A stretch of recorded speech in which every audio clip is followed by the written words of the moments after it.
السلام علیکم ساتھیوں، پیش خدمت ہے باب نمبر 53 خان عبدالغفار خان المعروف باچا خان کی بیتی سے۔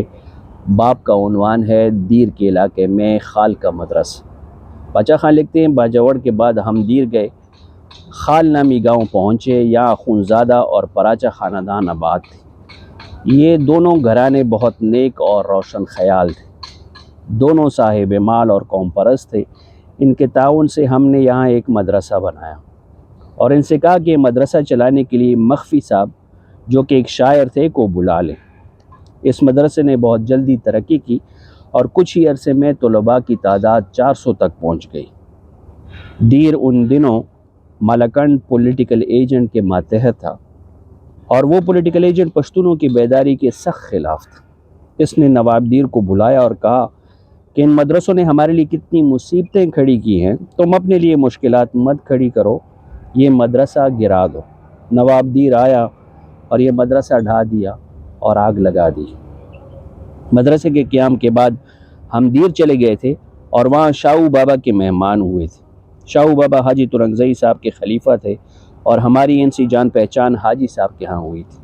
شاہو بابا کے ہاں کچھ دن قیام کے دوران ایک دن دیر کے نواب صاحب نے اپنا پیغام رساں رات گئے بھیجا، جس کا نام صفدر تھا۔ اس نے کہا کہ نواب صاحب نے آپ کو بلایا ہے۔ میں نے کہا کہ رات بہت دیر ہو گئی ہے، میں کل آؤں گا۔ صفدر نے کہا کہ نہیں، اسی وقت بلایا۔ میں اس کے ساتھ چل پڑا۔ نواب کے ہاں پہنچا تو دیکھا کہ نواب صاحب میرے انتظار میں اکیلا بیٹھا، کوئی دوسرا ساتھ نہیں تھا۔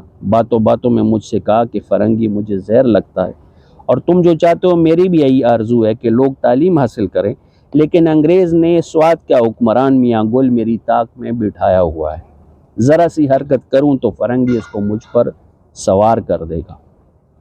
کل اگر میں لوگوں کے سامنے تمہاری مخالفت کروں تو تم ناراض مت ہونا، میری دلی محبت اور مدد تمہارے ساتھ ہے۔ اگلے دن جب لوگ جمع ہوئے تو نواب کے حجرے کے پاس ایک بالا خانہ میں عبد المتین خان اور طور خان نظر آئے۔ میں نے دور سے ان کو سلام کیا۔ نواب نے ان کو قید کر رکھا تھا۔ دیر کے نواب کے قلعے سے ہم رات گئے برول بانڈا گئے۔ ان دنوں یہاں نواب صاحب کا ولی عہد رہتا تھا۔ ہم نے چاہا کہ ان سے ملاقات کریں لیکن نہ کر سکے۔ برول بانڈا سے باڑوی گئے، وہاں کے خان سے ملاقات کی۔ اس کا ہمارے گاؤں کے غلام حیدر کے ساتھ کافی آنا جانا تھا، وہی ان سے میری جان پہچان ہو گئی تھی۔ میں نے ان سے گزارش کی کہ نواب صاحب کے چھوٹے بیٹے سے ملنا چاہتا ہوں۔ خان نے کہا کہ وہ سویا ہوا ہے کیونکہ رات کو جاگتا رہتا ہے اور پہرا دیتا ہے۔ ہماری نواب صاحب کے دونوں بیٹوں سے ملاقات نہ ہو سکی اور پھر اس کے بعد ہم تور چلے گئے۔ اس کے بعد باجوڑ کے علاقے جار گئے اور خان سے ملے۔ خان گھر پر موجود نہیں تھا۔ دروازہ کھٹکھٹایا، حجرہ کھلا اور اس کے گھر والوں نے ہماری بہت خاطر تواضع کی۔ جار کے خان صاحب میرے چچا زاد بھائی سربلند خان کے ساتھ یاری تھی اور اکثر ہمارے ہاں چرسد آتے تھے اور مامن نڑی میں دنوں تک قیام کرتے تھے۔ اگلی صبح باجوڑ کے علاقے خار گئے۔ خار کے خان ایک سمجھدار، بہادر اور روایت والا انسان تھا۔ ان کے ساتھ کچھ دن گزارے۔ ایک دن میں باہر گھومنے کے بعد واپس آیا تو خار کے خان سے مذاق میں کہا کہ آپ لوگ ہم سے بہتر ہو، قرآن مجید سے کچھ نہ کچھ فائدہ تو لیتے ہو۔ اس نے کہا کہ وہ کیسے؟ میں نے کہا کہ اگر عمل نہیں بھی کرتے تو کم از کم بھوسے کی رکھوالی کرواتے ہو۔ ہر ٹیلے پر قرآن شریف پڑھا ہوا تاکہ کوئی بھوسا چوری نہ کرے۔ آپ لوگ تو قرآن سے چوکیداری کرواتے ہو، ہم نے تو نہ عمل کیا اور نہ رکھوالی کروائی۔ خار سے ہم ناوگی گئے۔ ناوگی کا خان بہت اچھا مگر بہت بھولا بھالا تھا۔